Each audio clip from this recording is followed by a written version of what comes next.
بسم اللہ الرحمن الرحیم۔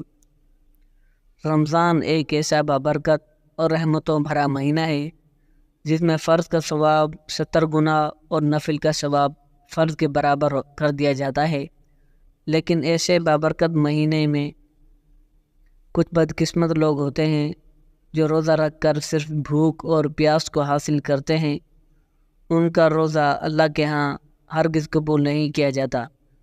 علامہ ابن قیم الجوزیہ نے داماد رسول حضرت علی شیر خدا رضی اللہ تعالی عنہ سے منسوب روایت لکھی ہے کہ دنیا میں 4 ایسے روزے دار ہوتے ہیں جن کا روزہ اللہ پاک قبول نہیں کرتا۔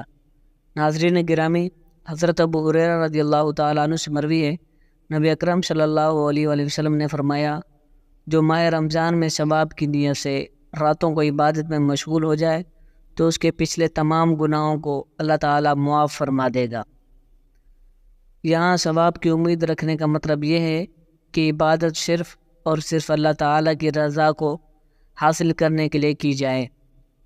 یہ عبادت شہرت حاصل کرنے کے لیے لوگوں کے سامنے دکھاوا نہیں ہونا چاہیے۔ قرآن پاک کو اللہ تعالیٰ نے رمضان میں نازل فرمایا، اس لیے مسلمان رمضان میں قرآن پاک کی زیادہ سے زیادہ تلاوت کرتے ہیں۔ نبی اکرم صلی اللہ علیہ وآلہ وسلم کی ساری رات اللہ کی عبادت میں گزار دیا کرتے تھے، جس کی گواہی قرآن پاک دیتا ہے۔ اللہ تعالیٰ قرآن پاک کی سورہ مزمل میں فرماتا ہے، اے چادر اوڑھنے والے نبی، رات میں تھوڑا قیام کریں، آدھی رات یا اس سے کچھ کم یا اس سے کچھ زیادہ، قرآن کو ٹھہر ٹھہر کر پڑھیں۔ اور روزہ گناہوں کو بڑی تیزی کے ساتھ ختم کرتا ہے، یہ سب سے اہم بدنی عبادت میں شمار کیا جاتا ہے۔ روزہ رکھنے سے نہ صرف مسلمانوں کے گناہوں کو معاف فرما دیا جاتا ہے بلکہ روزہ آئندہ گناہوں سے باز رہنے کے لیے ایک بہترین تربیت ہے۔ عبادتوں میں سے روزے کو ایک اہم مقام اور رتبہ دیا گیا ہے، لیکن کچھ ایسے مسلمان بھی ہیں جن کے روزے اللہ تعالیٰ قبول نہیں کرے گا۔ حضرت علی رضی اللہ تعالیٰ عنہ سے کسی نے دریافت کیا، اے علی رضی اللہ تعالی عنہ، کیا کوئی ایسے مسلمان بھی ہے جس کے روزے قبول نہیں کیے جائیں گے؟ حضرت علی رضی اللہ تعالی عنہ نے فرمایا، جی ہاں، ایسے 4 طرح کے مسلمان ہیں جن کے روزے قبول نہیں ہوں گے۔ ایسے لوگوں کا روزہ رکھ کر سارا دن بھوک اور پیاس کو برداشت کرنے کا کوئی فائدہ نہیں۔ روزہ قیامت ایسے 4 لوگوں کے روزے ان کے منہ پر جائیں گے۔ پوچھا گیا، اے علی رضی اللہ تعالیٰ عنہ، وہ کون سے 4 لوگ ہیں؟ حضرت علی رضی اللہ تعالیٰ عنہ نے فرمایا، نمبر 1، اپنے شوہر کی نافرمان بیوی کا روزہ کبھی بھی قبول نہیں ہوتا جب تک کہ وہ سچے دل کے ساتھ توبہ نہ کر لے۔ پیارو دوستو، حضرت علی رضی اللہ تعالیٰ عنہ کو اللہ تعالیٰ نے بے شمار علم کے ساتھ نوازا ہے۔ یہی وجہ ہے کہ رسول اکرم صلی اللہ علیہ وآلہ وسلم نے فرمایا کہ میں علم کا شہر ہوں اور اس کا دروازہ علی ہے۔ چنانچہ حضرت علی رضی اللہ تعالیٰ عنہ نے فرمایا ہے کہ جس عورت کا خاوند اس سے ناراض ہے تو اس عورت کا روزہ قبول نہیں ہوگا۔ سارا دن بھوک اور پیاس کے علاوہ اس کو کچھ حاصل نہیں ہوگا۔ نافرمان بیوی کا روزہ اللہ تعالیٰ کے ہاں اس وقت تک قبول نہیں ہوتا جب تک کہ وہ سچے دل کے ساتھ توبہ نہ کر لے۔ قرآن پاک کی سورۃ الروم میں آیت نمبر 21، جس کا ترجمہ یوں ہے کہ اس کی نشانیوں میں سے تمہاری ہی جنس سے بیویاں پیدا کی گئی تاکہ تم آرام پاؤ، اور اس سے نے تمہارے درمیان محبت اور ہمدردی قائم کر دی۔ یقیناً غور و فکر کرنے والوں کے لیے اس میں بہت زیادہ نشانیاں ہیں۔ قرآن پاک سورۃ النساء آیت نمبر 23 میں جس کا ترجمہ یوں بیان کیا جاتا ہے، مرد عورت پر حاکم ہے۔ اس وجہ سے اللہ تعالی نے ایک دوسرے پر فضیلت دی ہے۔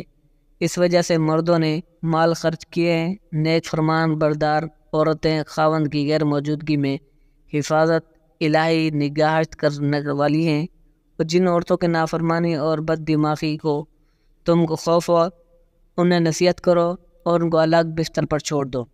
اگر وہ باز نہ آئیں تو پھر ان کو مار کی سزا دو۔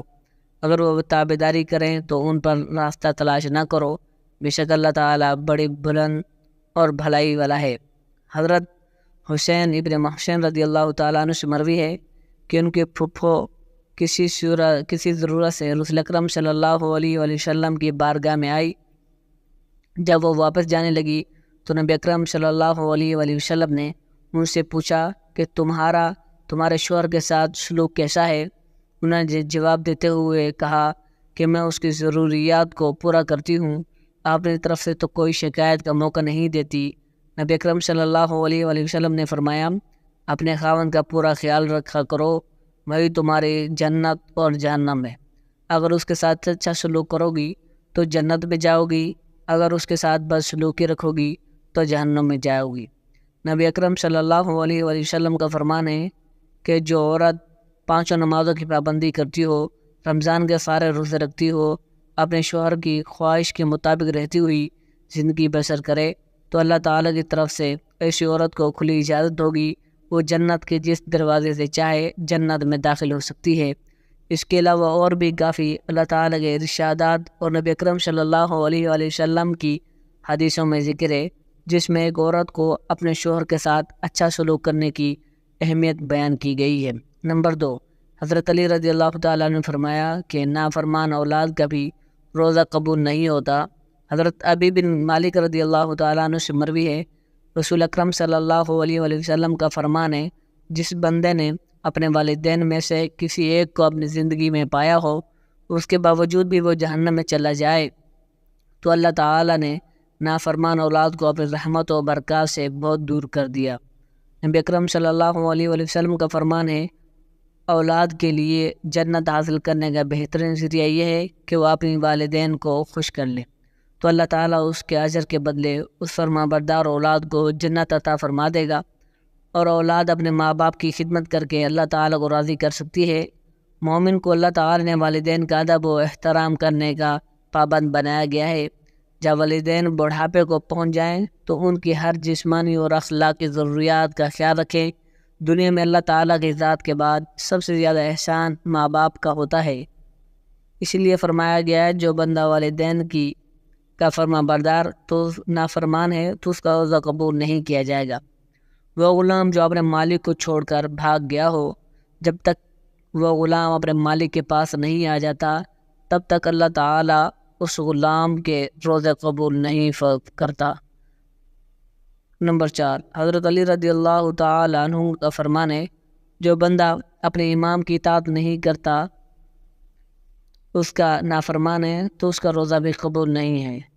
حضرت ابو ہریرہ رضی اللہ تعالیٰ عنہ سے مروی ہے، رسول اکرم صلی اللہ علیہ وآلہ وسلم کا فرمان ہے، جس نے میری اطاعت کی اس نے اللہ تعالیٰ کی اطاعت کی، جس نے میری نافرمانی کی اس نے اللہ تعالیٰ کی نافرمانی کی۔ قرآن پاک کی سورۃ النساء آیت نمبر 59 میں اللہ تعالیٰ کے ارشاد ہے، رسول اکرم صلی اللہ علیہ وسلم کی اطاعت کے بعد امام وقت کی اطاعت کے بارے میں یوں حکم ہے، اے ایمان والو، حکم مانو اللہ تعالیٰ کا اور حکم مانو رسول اکرم صلی اللہ علیہ وسلم کا اور ان کا جو تم پر حکومت والے ہیں۔ قرآن مجید اور حدیث محمدی صلی اللہ علیہ وسلم میں ہے، رسول اکرم صلی اللہ علیہ وسلم کی اطاعت کے بعد تم پر امام مطلب امیر جو حکومت کر رہا ہے اس کی اطاعت کرنا تم پر لازمی قرار دی گئی ہے۔ حدیث کے مبارکہ آخری حصے میں یوں فرمایا گیا، جس نے اپنے امیر کی اطاعت کی اس نے رسول اللہ صلی اللہ علیہ وسلم کی اطاعت کی، جس نے اپنے امیر کی نافرمانی کی اس نے میری نافرمانی کی۔ پیارے دوستو، اللہ تعالی نے ہم پر رمضان کا مبارک مہینہ اس لیے نازل فرمایا کہ ہم نیک کام کر کے دوسرے مہینوں کی نسبت لاکھوں درجے زیادہ نیکی حاصل کر کے اپنی بخشش کے حقدار بن جائیں۔ پیارے بھائیوں، ہم آپ کو اپنے آپ پر غور کرنی چاہیے۔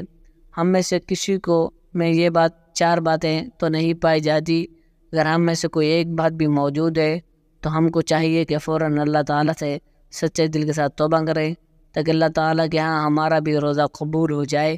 اللہ تعالیٰ سے دعا ہے کہ ہم کو ان 4 برائیوں سے بچنے کی توفیق عطا فرمائے۔ آمین ثم آمین۔ ناظرین، کمنٹ باکس میں اللہ تعالیٰ کے 99 ناموں میں سے کوئی ایک نام ضرور ٹائپ کر دیں۔